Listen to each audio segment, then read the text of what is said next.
Hello, my name is Hassan Sorrells, and this is the Leadership Lessons from the Great Books podcast shorts. There's no co-host on these shorts episodes. These are now around 2 to 4 minute, sometimes as long as 6 to 10 minute observations, ideas, thoughts, or rants about the literature, philosophy, psychology, and even the theology of leadership. Because listening to me talk about leadership for now around 2 to 4 minutes is still better than reading and trying to understand yet another business book.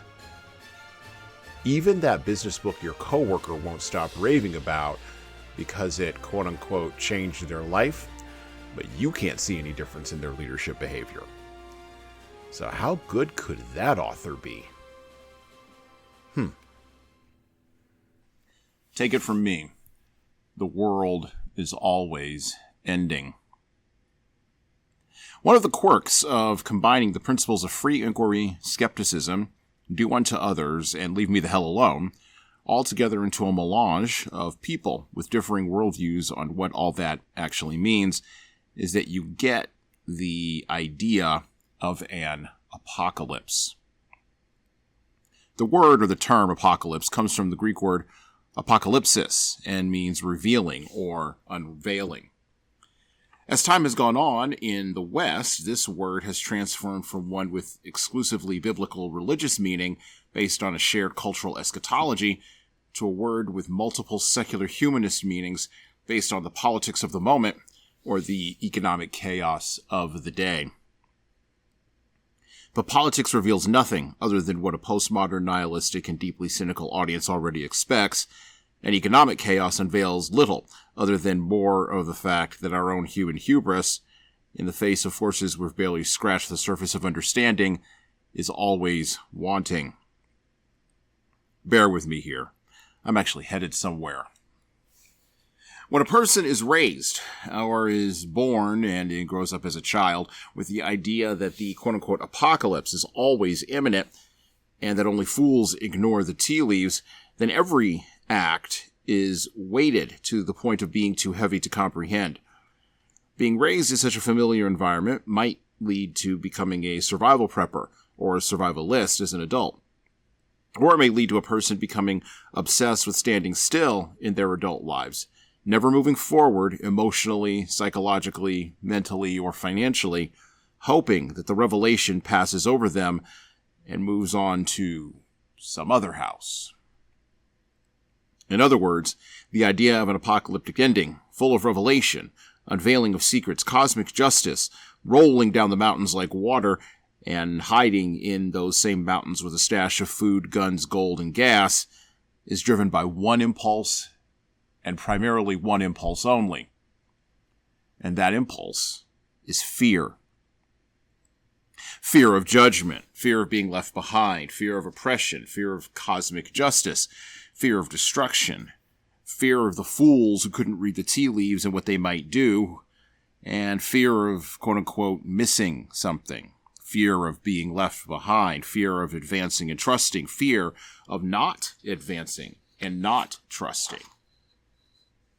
Fear is the paralyzing element, almost exclusively in any apocalyptic eschatology anyone may hold, whether they be an evangelical Christian or a secular atheist activist.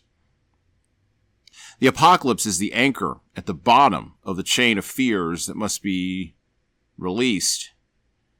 This is hard if fear of a revelation is the identity you have adopted over the long course of a lifetime, and it is particularly hard if every day you wake up and the judgment you've been anticipating still hasn't appeared on the horizon. There is hope, though, in this downer of a shorts episode. Leaders can role model this release if they don't surrender to fear, don't panic and react when situations don't work out according to plan, and most importantly, when the sun rises tomorrow and judgment passes over and the work of rebuilding from ideas to infrastructure needs be done.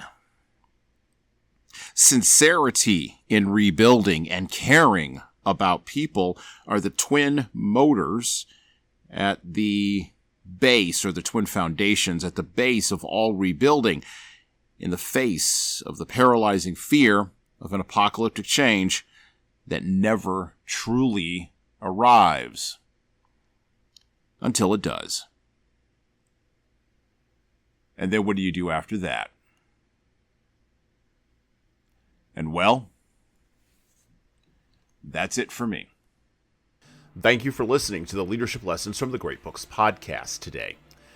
And now that you've made it this far, you should subscribe to the audio version of this show on all the major podcast players, including Apple iTunes, Spotify, YouTube Music, and everywhere else where podcasts are available. There's also a video version of our podcast on our YouTube channel. Like and subscribe to the video version of this podcast on the Leadership Toolbox channel on YouTube. Just search for Leadership Toolbox and hit the subscribe button there on YouTube. And while you're doing that, leave a 5-star review if you like what we're doing here on Apple, Spotify, and YouTube. Just go below the player and hit 5 stars. We need those reviews to grow, and it's the easiest way to help grow this show. And tell all your friends, of course, in leadership. By the way, if you don't like what we're doing here, well, you can always listen to another leadership show. There are several other good ones out there. At least that's what I've heard. All right. Well, that's it for me.